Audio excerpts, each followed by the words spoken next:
What's up guys, it's Tommy here and welcome to a brand new Liverpool transfer news video where we will talk about Kylian Mbappé, because there is a potential scenario which would help Liverpool get Kylian Mbappé this summer. So if you enjoy these transfer news videos, leave a like, subscribe if you are new around here, turn on the bell notifications so you never miss the latest Liverpool transfer news updates. And I'm absolutely buzzing after Hungary did us so proud and they showed the world what a great national team we have and what a brilliant set of supporters we have. Thank you so much for all the love on yesterday's Hungary-France matchday vlog. It's doing great numbers on YouTube and I really hope that you guys enjoyed it. I'm still absolutely buzzing after that day. I will never forget that day, honestly. I will tell my grandchildren about that day. Oh my goodness, I'm on the cloud 9 at the moment. Bring on Germany on Wednesday. I cannot wait for that game as well. So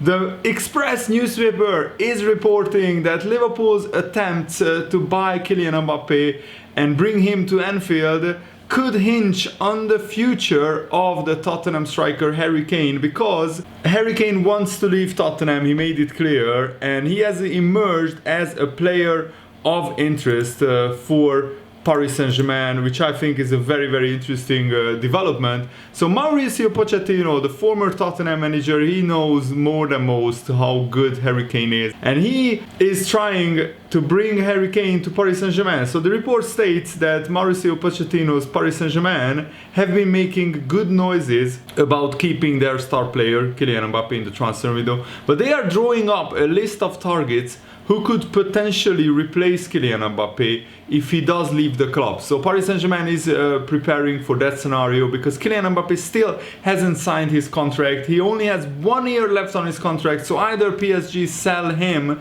in this summer transfer window or they lose him for absolutely nothing next summer transfer window. And Harry Kane is believed to be Pochettino's preferred target to lead the line in Paris. The French outfit PSG are one of the only clubs in Europe capable of matching Tottenham's asking price for Harry Kane, which is a whopping £150 million.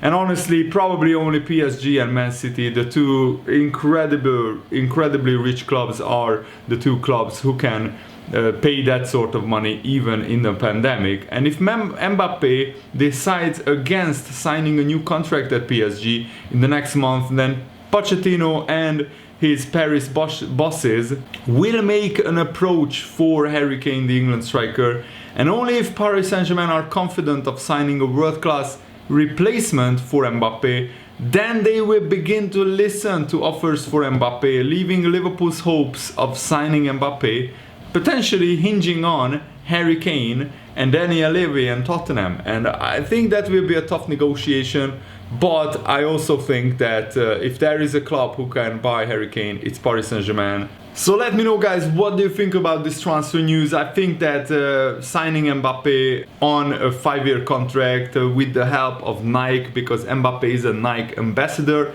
and Liverpool of course are sponsored by Nike as well, and also so that the Nike partnership could offset some of the cost of the Mbappé transfer, but also we could pay Mbappé a huge signing on fee, bringing down his weekly salary to a similar level to what Salah and Van Dijk is having. They will also get new contracts, Salah, Van Dijk, Alisson, this summer, so they will be earning around 250-300k weekly wages, and Mbappé is on like 300-400 right now with Paris Saint-Germain. He will probably want to earn more, but if we can pay Mbappé like 10-15 million up front as a signing on fee, which is not really unusual, then we could basically lower his weekly wages and pay the difference in a signing on fee. And I think that way the Liverpool dressing room and the Liverpool players won't get too upset. The big question is, where do Liverpool get 100 million,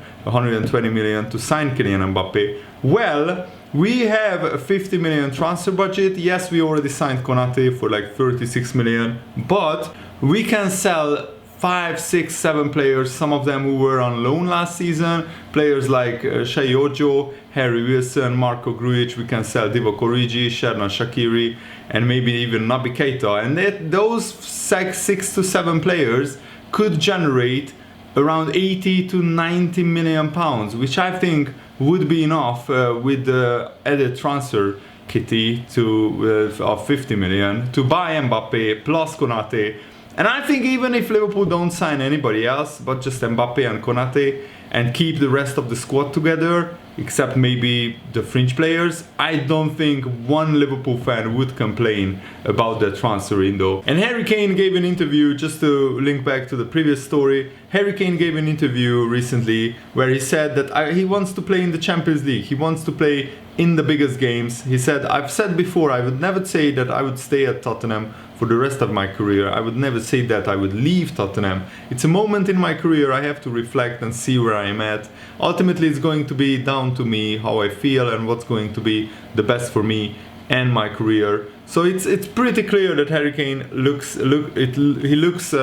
away from Tottenham, and I think Paris Saint-Germain, it would be a brilliant replacement for Kylian Mbappé. They are different players, but Harry Kane would score easily 25-30 goals and he would guaranteed win trophies at PSG. And if no other English clubs are prepared to buy him, I mean maybe Man City, but I think Man City are going for Haaland. Maybe if Man City want a Harry Kane, they can get him, but other than that I don't see like Man United.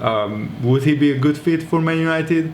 I'm not really sure. We shall wait and see what happens in the transfer window. So let's look at where Liverpool could generate enough funds to buy Kylian Mbappé. So Marco Grujic, he could sell for 15 to 20 million. Porto is interested in him. He was at Porto last season and he played quite a lot of games in the Champions League and in the Portuguese league as well. Divock Origi could generate 15 million as well.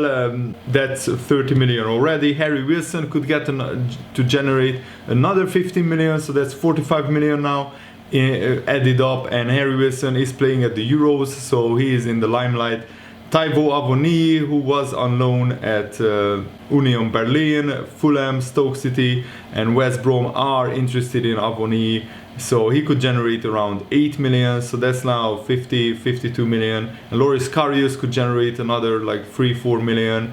He had a recent controversy where he was pictured with another woman on holiday, and then he had to apologize on Twitter and say that he's no longer together with his girlfriend, and I'm sure that his girlfriend knew that he's in another, or maybe not, maybe she didn't, I don't really know, but it was pretty strange to see him on Twitter publicly saying that his relationship is over because he's with another woman. So they drifted apart with his previous girlfriend, but that's Karius' personal issue. He will definitely be sold. So in total, we could generate around 55 to 60 million just from selling these fringe players. And then we could sell also Xherdan Shaqiri to Lazio. Lazio are interested in him. We could sell Naby Keïta. That's the big one, I think. If Jurgen Klopp truly doesn't believe that Naby Keïta can fulfill his potential at Liverpool, it's better to sell him for like 30 million than to just keep giving him chances and him getting injured constantly. Or even when he was fit, Naby Keïta, Jurgen Klopp doesn't seem to trust him tactically. Maybe he doesn't track back enough. Maybe tactically he doesn't do as well as Jurgen Klopp was hoping he would do. I'm not really sure what the issue is, but I think it's better to sell Naby Keïta than for him just to sit on the bench most of the time. But yeah, let me know. I'm a big fan of Naby Keïta. I hope we keep him. But if that's the only way that we can fund an Mbappé transfer, then Naby Keïta can go. And also, The Athletic is reporting, Rob Tanner in particular, that Leicester City are trying to sign Patson Daka, who has been linked with Liverpool as well. Of course, Liverpool can't sign all the forward players in the world, but we are linked with a lot of players. Daka is probably would cost around 25 million pounds, and Brendan Rodgers is a big fan of Patson Daka, and they were linked with a Celtic striker, Odsonne Edouard. Of course, Rodgers has worked at Celtic, so he knows the Celtic striker very well. But I think Patson Daka is on another level, and he could really explode into a world-class striker in the next few years in the Premier League. I would be sad to see him go to Leicester City and not Liverpool, but if we are going for Mbappé, then I don't think we need to target anybody else really in this summer transfer window. And also it's very important to know that Fabrizio Romano has insisted that Liverpool are trying to sell some of their fringe players, and after we sold some players, then we can sign a very, very good attacking forward, a new forward. So we have to wait and see. The transfer window is still very, very long. I think the transfer window is running until the end of August. So we have to be patient and we have to see where Liverpool will end up. And also Thiago Alcantara said that he doesn't really like modern football. He said I hate modern football mentality. I'm more classic in attitude. And then there is VAR, why I have always opposed it. It removes the essence, the picaresque. We make mistakes when we play. Referees have to make mistakes too. Lots of mythical moments wouldn't exist with VAR. And when you score even a brilliant goal from the halfway line, you are waiting, thinking, I hope there isn't a foul in the build-up. I hope there is no offside. I hope this, I hope that. And yeah, it's sometimes it kills the moment, it kills the mood a little bit. But you know, yesterday when the Hungary goal went in, if you saw the video, you saw how crazy the celebrations were. We were absolutely mental. It was madness in the stadium. Beer was flying around, and also I just went absolutely batshit crazy when that goal went in with the 67,000 other fans, and we didn't think for 1 second about VAR. And I think that was just one of the most special moments of my life as a football fan. Thiago also said it's taken up a different pace, modern football, different rhythm, more accelerated, more physical. The figure of the number 10 has almost disappeared. We see less magic, less fantasy. Footballers do more but faster. There is no need to dribble because you run. Players are more developed in every sense.